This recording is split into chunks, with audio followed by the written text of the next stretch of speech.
Nous ne sommes pas en Inde après le passage du tsunami, nous sommes non plus dans le Grand Nord après les inondations qui ont frappé cette région. On se trouve bel et bien ici en Komba, où les populations ont été déguerpies depuis le petit matin du 26. Et ici, là, c'est la consternation. Et comme vous pouvez constater, il n'y a plus une seule vie qui peut avoir une existence réelle de ce côté.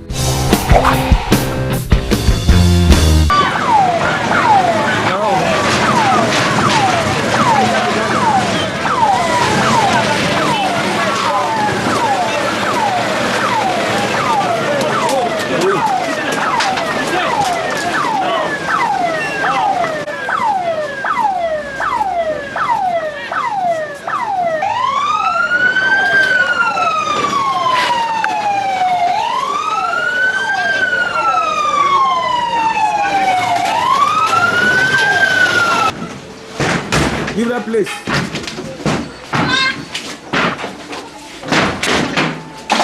Regarde le courant là, ça fait. Consternation et pleurs ce 26 mars au quartier Nkomba à Bonaberi. La Magzi, accompagnée des éléments de force de l'ordre, vient procéder au déguerpissement des habitations situées dans la zone industrielle de Bonaberi. C'est le 25 au soir, autour de 19h, lorsque je rentre, que mon voisin vient toquer à ma porte. Il me dit que demain, là, il s'est prévu que demain, on va casser le quartier. Je dis, mais pourquoi, comment? Vous avez une note? Il dit non. Qui vous a informé? Il dit non, on a appelé, il y a quelqu'un qui a appelé le commissaire de 4e. Et c'est ce commissaire qui aurait appelé quelqu'un qui connaît dans le quartier. Et c'est cette personne qui est allée dire au chef de bloc 27, qui est M. Noukwa Emile. Pendant ce temps, M. Noukwa Emile a saisi l'opportunité pour aller directement rencontrer M. Belon, à qui lui aussi s'est confié. M. Belon, séance tenante, a appelé le sous-préfet pour lui demander ce qui s'est passé en Komba le lendemain. Alors finalement, le sous-préfet lui dit non, il n'y a rien, n'ayez pas peur, mais c'est pour le problème de route. Bon. Alors, ceci a provoqué un état d'âme, de manière à ce que nous sommes organisés. On a fait un sit-in de ce côté, là, juste à la barrière, là, à la limite. On a fait un sit-in jusqu'au matin. Et c'est à 4 h du matin qu'on commence à voir les éléments de force de l'ordre en train d'arriver. Et je vous jure que c'est en ce moment aussi que M. Noukwa envoie donc 2 personnes clocher dans tout le quartier pour annoncer la guerre. Que là où ils sont, ils ne doivent pas dormir. Donc ils se lèvent rapidement. Ils se lèvent donc, nous tous on s'amasse là, de 4 h du matin jusqu'à 6 h. Et c'est comme ça qu'on voit une troupe confondant de plusieurs corps, armés jusqu'aux dents, contre une population qui n'a pas de gourdin, qui n'a rien. Nous, on était là, personne n'avait un gourdin, pas de sommation, rien, aucune information absolue. Alors là, nous y sommes restés, ils attendaient donc le sous-préfet pour donner le coup d'envoi. Le sous-préfet est arrivé autour de 7 h moins. Et c'est là où, directement, ils ont commencé, ils se sont organisés. Il y a un groupe qui était devant, qui poussait les populations pendant que certains sont restés derrière pour détruire. Et c'est comme ça que, finalement, jusqu'à un niveau, chaque personne était déjà découragée. Et alors, tout le monde a baissé les bras. Voilà.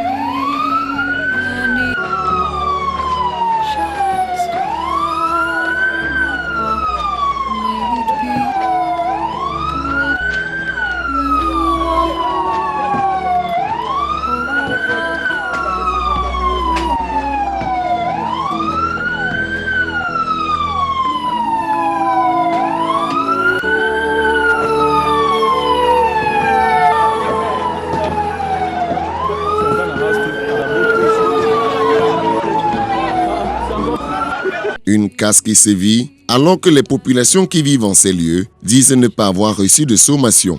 La société civile interpellée par les populations tente tant bien que mal à accompagner les habitants d'un combat qui disent avoir eu gain de cause dans une affaire qui les opposait à la mission d'aménagement et de gestion des zones industrielles de Bonaberi. Le collectif des déguerpis de Bonaberi brandit des documents et autres grosses de justice qui leur donneraient raison. Une décision de justice avait demandé la suspension de la casse et recommandé, n'est-ce pas, désattacher les services d'un expert cadastral pour délimiter, parce que jusqu'ici, le litige n'est-ce pas, entre la Magzi et les habitants de Komba existe du fait que les habitants autochtones, sinon ceux qui sont là depuis les chefs de quartier et tout le reste, confirment que en réalité la Magzi est allée au-delà de son espace réellement octroyé par les pouvoirs publics. Et donc c'est une extension qui n'a pas lieu d'être. C'est pour ça que les populations ont porté plainte, sont allés en justice, ont porté l'affaire à la justice et ont eu gain de cause. C'est ça qu'il faut savoir. Ils ont eu gain de cause et aujourd'hui, la décision de justice a recommandé une expertise pour délimiter, n'est-ce pas, donner les limites réelles conformes au titre foncier de la Magzi. Et ça n'a jamais eu lieu, n'est-ce pas, cette expertise recommandée par la justice du Cameroun. Et on ne peut pas comprendre que face à une décision de la justice, que les populations se retrouvent dans une situation comme celle qu'on vit aujourd'hui. Quand on sait qu'il y a des courriers, en outre, officiels que nous avons, notamment la lettre du secrétaire général de la présidence de la République de l'époque, M. Bello Bouba, qui écrivait au gouverneur de la région du littoral de l'époque, en précisant dans sa note que nous avons que le village Komba n'est pas concerné dans le cadre de la zone Magzi. Donc c'est une lettre officielle et qui tient lieu quand même de preuve que la Magzi est allée au-delà, n'est-ce pas, de ses limites. Une lettre écrite en 1981 par la présidence de la République au patriarche Tanko Amadou qui est venu rassurer les populations. Aujourd'hui, après le passage des bulldozers, la vie n'est pas du tout facile. Tout. Je ne sais pas comment je vais faire, les enfants vont fréquenter. C'est très grave. Très grave. Vraiment, nous n'avons nulle part pour partir, on dort qu'ici. Le soir, comme ça, on met le feu pour chasser les moustiques. Quand il pleut, on peut aussi dans une maison qui a la dalle là, on s'abrite là-bas. Il faut que le gouvernement fasse quelque chose pour nous, parce que c'est trop. On souffre avec les enfants, avec une maison de 4 chambres, un salon. Il n'y a plus rien. On est comme ça en l'air. On a cavé nos choses quelque part, on est en l'air. On ne sait pas quoi on peut faire. Je me lève un matin, je suis surpris. Elle m'a dit, je comprends, car on est en train de casser. Je me lève, c'était sérieux. Policiers, gendarmes, gaz lacrymogènes. Nous, les délinquants, on ne peut pas faire la rébellion, quoi, parce qu'on n'y peut rien. Si tu rentres comme si tu avais le goudin, ça ne doit servir à rien parce qu'il y a l'âme. Je demande à ce papa qu'il puisse faire quelque chose pour nous, parce qu'on n'arrive pas à comprendre ce pays sous les jeunes. Depuis en 2 semaines, je ne me suis pas lavé, ni d'eau à boire, ni d'eau pour toucher le corps, pas changer d'habit, rien. Je n'ai pas où aller. S'ils veulent que c'est le braquage, c'est le braquage. On va taper tous les éco-banques, on braque tout, on prend tous les millions qui sont dans l'éco-banque du Cameroun, on s'enrichit avec. Ce n'est que ce que je ne peux le faire. C'est tout ce que j'avais à dire. À côté de ces familles qui dorment à la belle étoile et de ces jeunes dont l'oisiveté et la déambulation deviennent l'activité principale, on retrouve les élèves des écoles démolies qui sont obligés d'aller un peu plus loin pour avoir une éducation. Je vais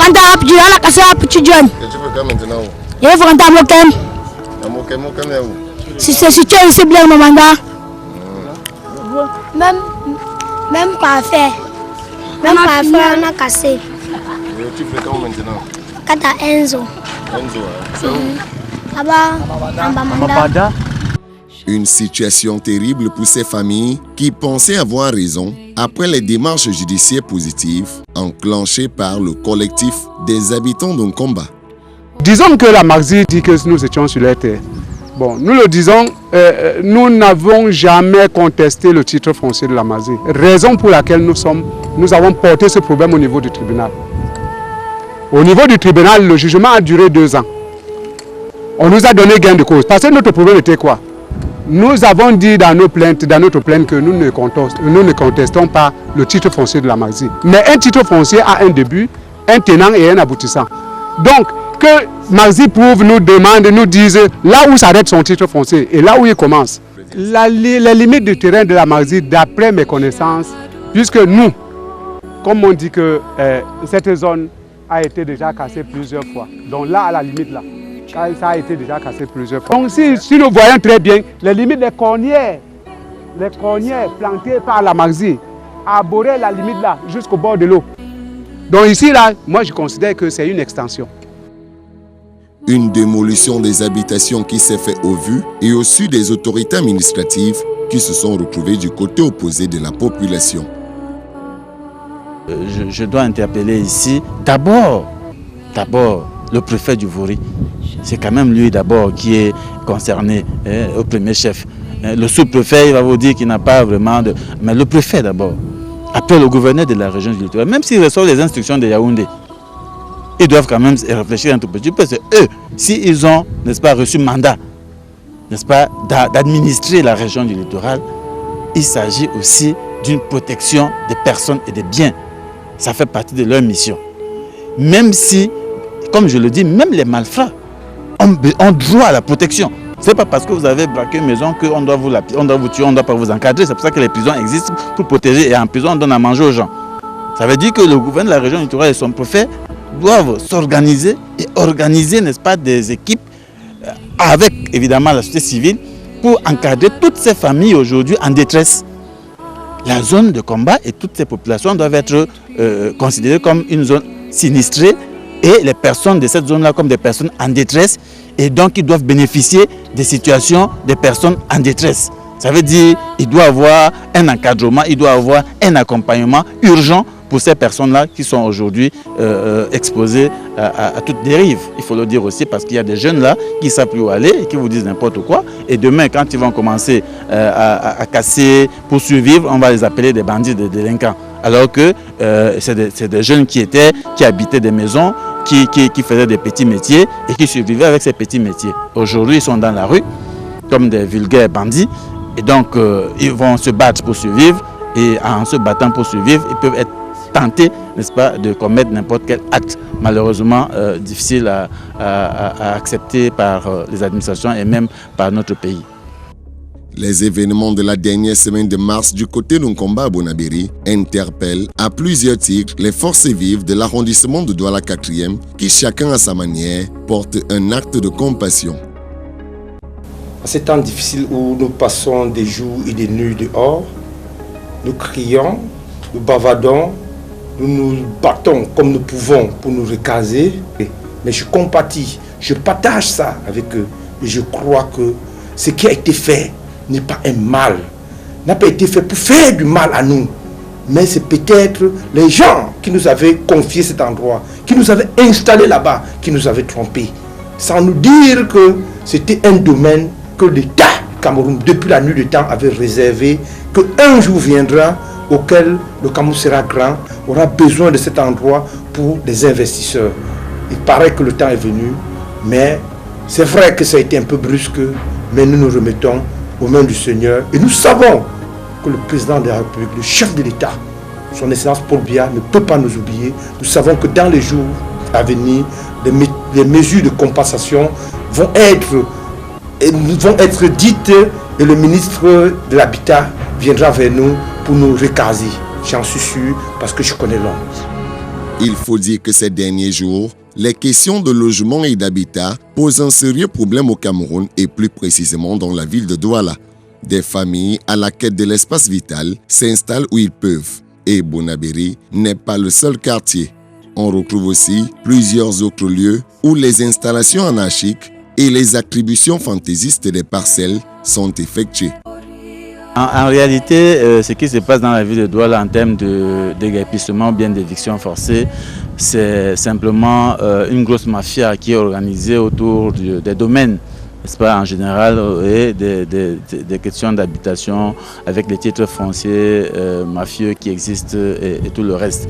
Donc, la conséquence de toute cette mafia, c'est qu'il y a des zones en réalité où on ne devrait pas avoir des habitations, notamment la zone des bois des singes et aussi la zone aéroportière, n'est-ce pas? Mais alors, allez faire une enquête là-bas, vous allez voir que ces gens qui habitent ces lieux-là, n'est-ce pas, ils habitent avec la complicité souvent des personnes qui sont bien installées à la communauté urbaine ou ailleurs. Allez faire des enquêtes, vous allez voir. Et donc, ces gens-là ne sont pas logés là-bas n'importe comment. Maintenant, on les a vus se loger. Ils sont là. Il y a des familles qui sont là-bas, il y a des enfants qui sont là-bas, qui sont scolarisés là-bas. C'est maintenant qu'il faut construire un vrai projet de délocalisation. Dans un pays normal, dans un pays de droit, c'est comme ça que ça se passe.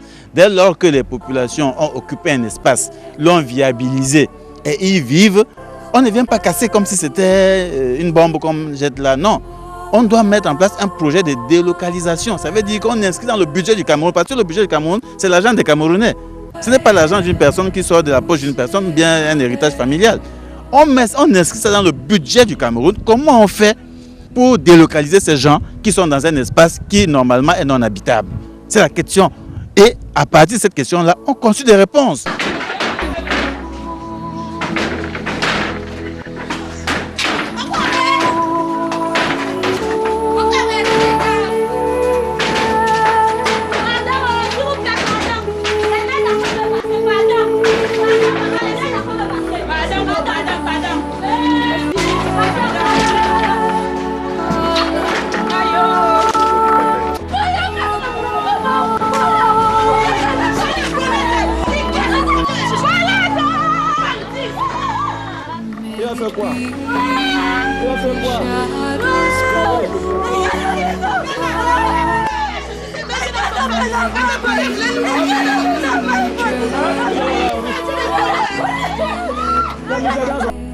En attendant d'avoir des réponses efficientes des autorités, la misère et le désarroi continuent de meubler le quotidien des déguerpis du quartier Nkomba qui vivent pour beaucoup à la Belle Étoile.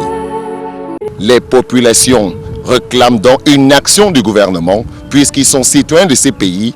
Il faudrait donc qu'il y ait une suite à cette affaire qui, dit-on, est encore du côté de la justice.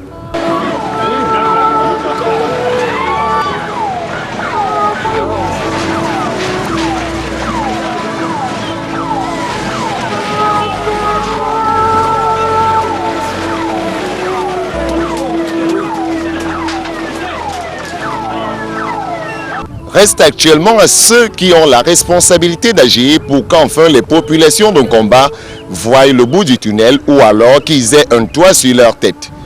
Jean-Marie Onambele Christian Tamfou, Komba Bonaberi pour LTM Télévision.